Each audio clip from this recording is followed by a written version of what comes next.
l'enregistrement est débuté. Parfait. Alors, bonsoir. Bienvenue à la séance de conseil du 26 octobre 2020. Point numéro 1, ouverture de la séance. Point numéro 2, adoption de l'ordre du jour. Point numéro 3, première période de questions. Point numéro 4, présentation et assemblée publique. 4.1, consultation écrite, dérogation mineure DM 20008, DM 20009 et DM 20010. Point numéro 5, administration. 5.1, adoption de la politique de réclamation. 5.2, mise à niveau de la souffleuse numéro 0220, affectation du surplus non autrement affecté de la ville. Point numéro 6, législation et greffe. 6.1, avis de motion et de dépôt du projet de règlement modifiant le règlement uniformisé numéro RMU 2019 relatif à la sécurité et à la qualité de vie afin de modifier certaines annexes du chapitre relatif aux animaux. 6.2, consentement à la cession du bail amphithéotique visant une partie du lot 3 509 945 du cadastre du Québec au propriétaire du 101 rue Lamotte. Point numéro 7, gestion contractuelle. 7.1, regroupement d'achats en commun d'assurance de protection de la réputation et de la vie privée des élus et hauts fonctionnaires et d'assurance responsabilité pénale en matière de santé et de sécurité, la C21. Point numéro 8, urbanisme et développement économique. 8.1, autorisation de dérogation mineure DM 20008 au 1204 Avenue Quentin. 8.2, autorisation de dérogation mineure DM 20009 au 572 rue Véro. 8.3, autorisation de dérogation mineure DM 20010 au 302 rue Lortie. Point numéro 9, ressources humaines, aucun point. Point numéro 10, autres sujets. 10.1, reconnaissance de Seigneur Donnacona à titre d'organisme reconnu en vertu de la politique de reconnaissance des organismes de la ville de Donnacona. 10.2, reconnaissance du Carrefour Jeunesse Emploi de Portneuf à titre d'organisme reconnu en vertu de la politique de reconnaissance des organismes de la ville de Donnacona. 10.3, aide financière, gestion santé secteur sud de Portneuf. Point numéro 11, deuxième période de questions. Point numéro 12, affaires nouvelles. Est-ce que nous avons des affaires nouvelles, monsieur le directeur général? Non, de mon côté, je n'ai pas d'affaires nouvelles. Monsieur le greffier? Les conseillers? Je vois que non. Alors, point numéro 12, correction 12.1, ça veut dire aucun point. Numéro 13, dépôt des documents. Et point numéro 14, levée de la séance. Alors, point numéro 1, ouverture de la séance. René-Claude Pichette, je propose. Madame Pichette.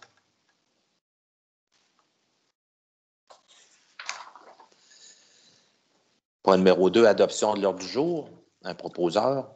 Serge Paquin, je propose. Monsieur Paquin.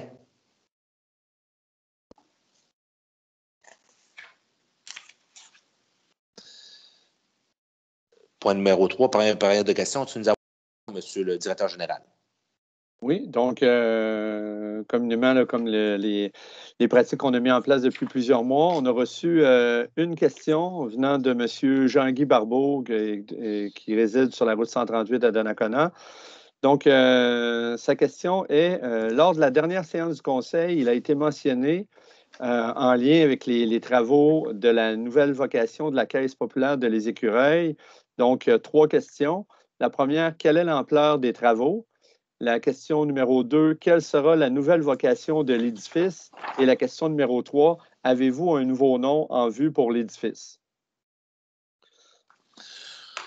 Bon, je vais répondre en partie à cette question-là. Je vais répondre à la question numéro 2 de M. Barbeau, référence la vocation. Oui, la vocation, nous avons décidé au niveau du Conseil quelle serait sa vocation. Elle sera pour offrir des services et pour les besoins communautaires. Pour la question numéro 3, le nom de l'édifice, nous n'avons pas encore décidé quel serait le nom qu'on va donner à l'édifice.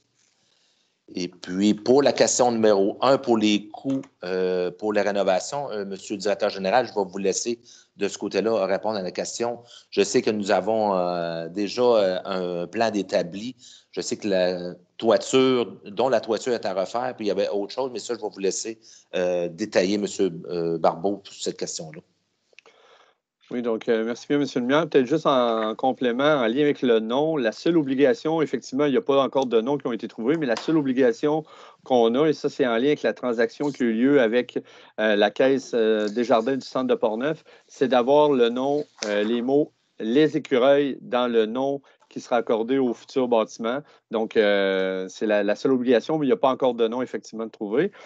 En lien avec l'ampleur des travaux, bon, nous, évidemment, pendant la dernière année, on a eu l'occasion d'aller scruter à la loupe un peu les travaux qui devaient être engrangés pour les 2 prochaines années. La question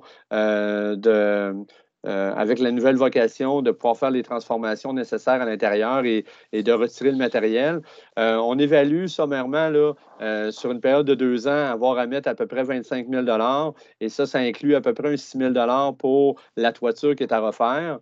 Mais la bonne nouvelle, un peu dans tout ça, sur le 25 000, uniquement en termes de mobilier qu'on avait à l'intérieur, du mobilier qu'on a pu récupérer, que ça nous évite à avoir à se procurer du mobilier, entre autres pour le centre aquatique. Il y a des comptoirs, il y a de l'ameublement là, qu'on avait d'une valeur de 12 000 qui ont été laissés à l'intérieur, qu'on peut se servir. Donc, ça nous évite d'avoir à prendre des sous qu'on avait prévus pour utiliser ce mobilier-là à d'autres utilités. On a récupéré un peu tout ça. Et cette année, il y a une partie là, tout près de 4 000 que le conseil municipal a décidé d'investir à cet endroit-là cet automne pour faire des améliorations locatives dans le bâtiment, au lieu d'affecter cette somme-là à faire une pergola sur le placotoir sur la rue Notre-Dame. Donc, on avait à peu près cette somme-là pour cette année et on aura des sous là, qui seront prévus dans le budget pour 2021 pour finir là, les modifications qu'on aura à faire à l'intérieur. Parfait. On n'avait pas d'autres questions. Pas d'autres questions? Non. Excellent. Alors, on va passer au point numéro 4, présentation et assemblée publique 4.1, consultation écrite, dérogation mineure DM 20 008, 009 et 010. Maître Gignac, de votre côté. Pour pouvoir traiter les dérogations mineures là, qui sont prévues dans l'ordre du jour de la séance, il y a, normalement, ce serait une assemblée publique de consultation, mais dans le contexte actuel, donc, ce qui est permis en vertu des directives, c'est de procéder par une consultation écrite. Donc, il y a un avis public là, qui est paru le 29 septembre 2020 concernant les 3 demandes de dérogation mineure, donc la DM 2008, au 1204 avenue Quentin, la DM 2009 au 572 rue Véro et la DM 2010 au 302 rue Lortie. Donc, les gens avaient la possibilité, là, pour une période minimale de 15 jours, de transmettre leurs commentaires. Et donc, il n'y a aucun commentaire et aucune demande là, qui a été transmise au service d'urbanisme pendant ces demandes de dérogation mineure. Parfait. Alors, tous ces points vont être débattus lors de la séance au point numéro 8.1 et 8.2 et 8.3. Fait. Alors, point numéro 5, administration, 5.1, adoption de la politique de réclamation. Alors, la Ville procède actuellement à la mise à jour de l'ensemble de ces politiques, en plus de la mise en place de nouvelles politiques. Il s'avère donc nécessaire que le Conseil municipal adopte les modifications et la mise à jour de ces nouvelles politiques. La politique de réclamation est jointe à la présente résolution. Alors, j'aurais besoin de la résolution et le Conseil municipal adopte la politique de réclamation. J'aurais besoin d'un proposeur.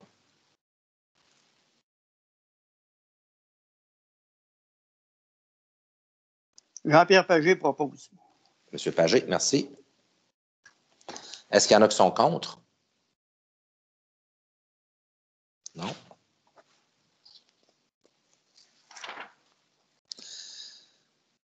Alors, 5.2, mise à niveau de la souffleuse numéro 0220, affectation du surplus non autrement affecté de la ville. Il est nécessaire d'effectuer des dépenses pour la mise à niveau de la souffleuse numéro 0220, usagée, acquis dans le cadre d'un encan. L'ensemble des factures pour effectuer cette mise à niveau totalise un montant de 11 000 $, incluant les taxes nettes. Cette dépense n'était pas prévue au budget de 2020 et qu'il s'avère donc nécessaire d'effectuer cette dernière au surplus non autrement affecté.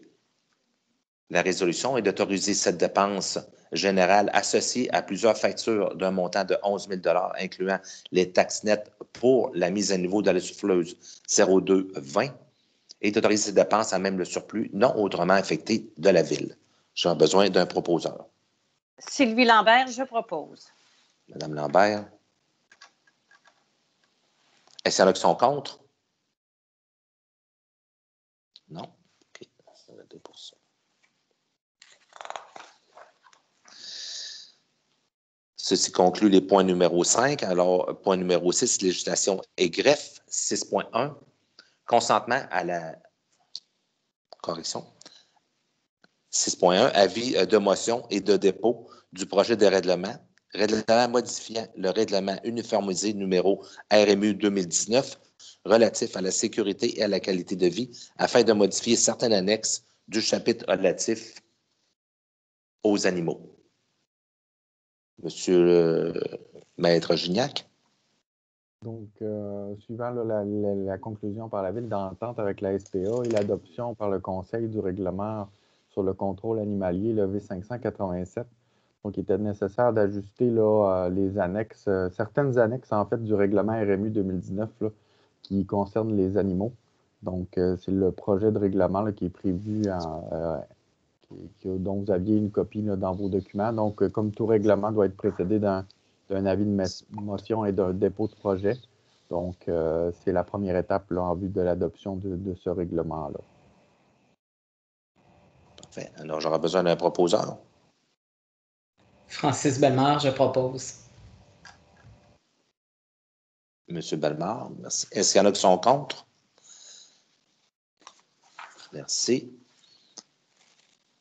Alors, 6.2, consentement à la cession du bail amphithéotique visant une partie du lot 3 509 945 du cadastre du Québec au propriétaire du 101 rue Lamotte, Maître Gignac.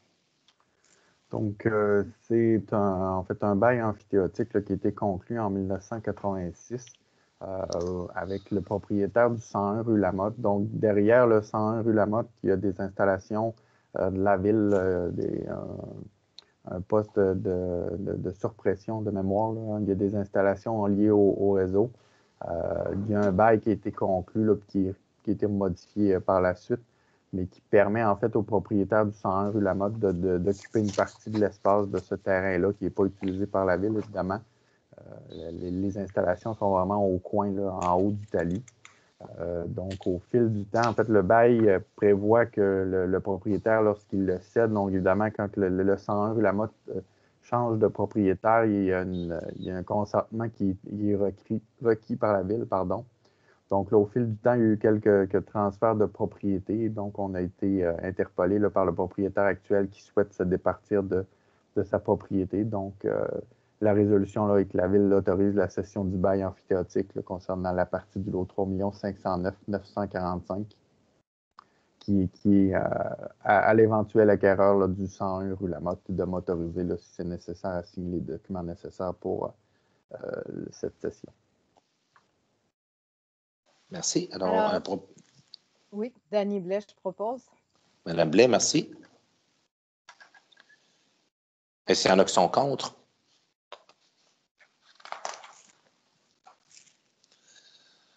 Ça conclut les points numéro 6. Point numéro 7, gestion contractuelle 7.1, regroupement d'achats en commun d'assurance protection de la réputation et de la vie privée des élus et hauts fonctionnaires et d'assurance responsabilité pénale en matière de santé et de sécurité C21. Monsieur le directeur général. Oui, donc, considérant que conformément aux articles 29.9.1 de la loi sur les cités et villes et 14.7.1 et suivant du Code municipal, La Ville de Donnacona souhaite rejoindre l'Union des municipalités du Québec et son regroupement pour l'achat en commun d'assurance protection de la réputation et de la vie privée des élus et hauts fonctionnaires et d'assurance responsabilité pénale en matière de santé et sécurité, la C21, pour la période du 31 décembre 2020 au 31 décembre 2025. Donc, le but de la résolution de ce soir, c'est de joindre le regroupement d'achat de l'Union des municipalités du Québec en vue de l'octroi d'un contrat en assurance protection de la réputation et de la vie privée des élus et aux fonctionnaires et d'assurance responsabilité pénale en matière de santé et sécurité pour la même période et d'autoriser M. le maire et M. le greffier à signer pour et au nom de la Ville de Donnacona l'entente intitulée « Entente de regroupement de municipalités au sein de l'UMQ » relativement à l'achat en commun de l'assurance protection et l'assurance responsabilité qui était soumise là, et jointe aux présentes pour en faire partie intégrante comme si récité tout au long. Merci. Alors, proposeur. René-Claude Pichette, je propose. Madame Pichette. Est-ce qu'il y en a qui sont contre? Pour ça, tu conclus les points numéro 7. Point numéro 8, urbanisme et développement économique. 8.1, autorisation de dérogation mineure DM 20008 au 1204 Avenue Quentin. Alors, la tenue de la consultation écrite s'est déjà déroulée. Alors, c'est une demande de permis numéro 2020-0363. La demande de dérogation mineure a pour but d'autoriser l'aménagement d'une allée d'accès de 6 mètres de largeur en façade avec le bâtiment principal au lieu de l'empiètement maximal de 3 mètres autorisé par la réglementation. Le CCU recommande au Conseil d'approuver la demande. La résolution est d'autoriser la demande de dérogation mineure DM 20008. J'aurais besoin d'un proposeur. Serge Paquin, je propose. M. Paquin. Est-ce qu'il y en a qui sont contre la dérogation mineure?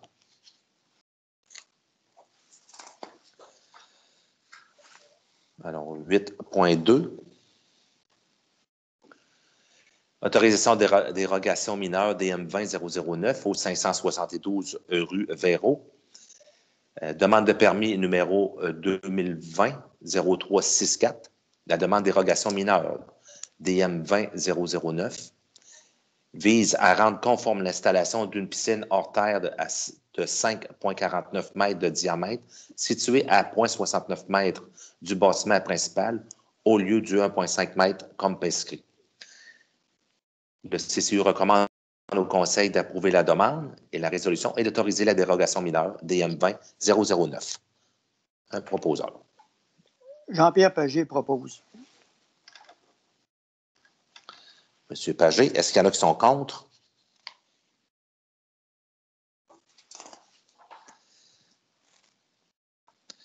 « 8.3, autorisation de dérogation mineure DM 20010 au 302 rue Lortie.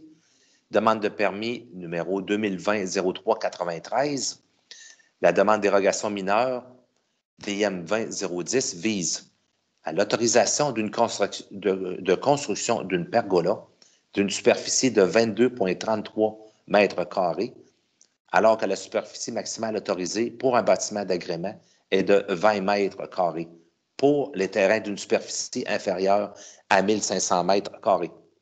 Le CCU recommande au Conseil d'approuver conditionnellement cette demande en exigeant toutefois du requérant qu'il fournisse une preuve écrite démontrant que son voisin immédiat appuie le projet. La Ville a reçu le 13 octobre dernier des propriétaires de l'immeuble voisin qui confirment leur accord au projet prévu dans la dérogation mineure DM 20010. Alors, la résolution est d'autoriser la demande de dérogation mineure 2020-010. Un proposeur. Sylvie Lambert, je propose. Madame Lambert. Est-ce qu'il y en a qui sont contre la dérogation mineure? Non. On va passer au point numéro 10. Autre sujet. 10.1, reconnaissance de Seigneur Donnacona à titre d'organisme reconnu en vertu de la politique de reconnaissance des organismes de la Ville de Donnacona. La politique de reconnaissance des organismes de la Ville de Donnacona, adoptée par le Conseil municipal lors de la séance du Conseil du 17 décembre 2018. L'organisme senior Donnacona satisfait aux critères de cette politique depuis septembre 2020. La résolution est que le Conseil municipal reconnaisse l'organisme senior Donnacona à titre d'organisme reconnu en vertu de la politique de reconnaissance des organismes de la Ville. J'aurai besoin d'un proposeur. Francis Bellemare, je propose. Est-ce qu'il y en a qui sont contre cette reconnaissance?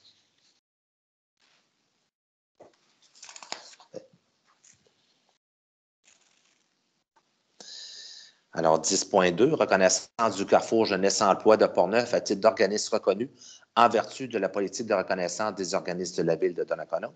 Alors, cet organisme satisfait les critères de la politique depuis octobre 2020. La résolution est que le Conseil municipal reconnaît l'organisme Carrefour Jeunesse Emploi de Portneuf à titre d'organisme reconnu en vertu de la politique de reconnaissance des organismes de la Ville. J'aurai besoin d'un proposeur. Dany Blais, je propose. Madame Blais. Est-ce qu'il y en a qui sont contre cette reconnaissance? Fait.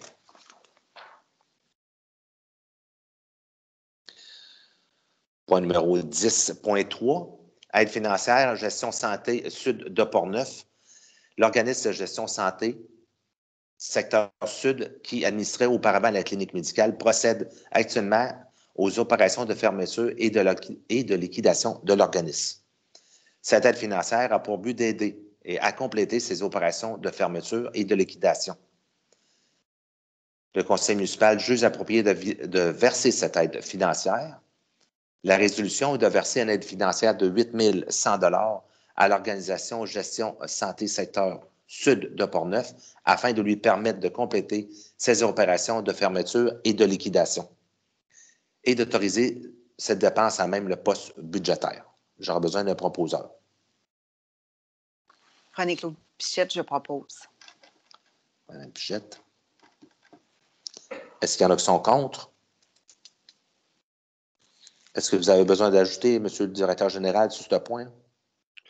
Non, en fait, vous avez bien résumé. C'est vraiment la dernière étape pour finaliser la dissolution complète de l'organisme. Donc, l'organisme a procédé justement dans les derniers jours à l'affichage écrit dans les médias de la dissolution de leur conseil d'administration et de l'organisme. Donc, pour fermer complètement les livres et éponger la dette qui restait sur leur marge de crédit, c'est l'aide financière là, qui vient d'être acceptée par le conseil. Donc, ça vient vraiment terminer, fermer les livres complètement de l'organisme sans but lucratif. Merci bien. Alors, point numéro 11, deuxième période de questions. On a déjà complété cette partie. Alors, on va se rendre directement au point numéro 14, levée de la séance. J'aurais besoin d'un proposeur. Serge Paquin, je propose. Monsieur Paquin. Levée de la séance à 19h18. Merci. Alors, ceci conclut la séance de conseil du 26 octobre. Bonne soirée.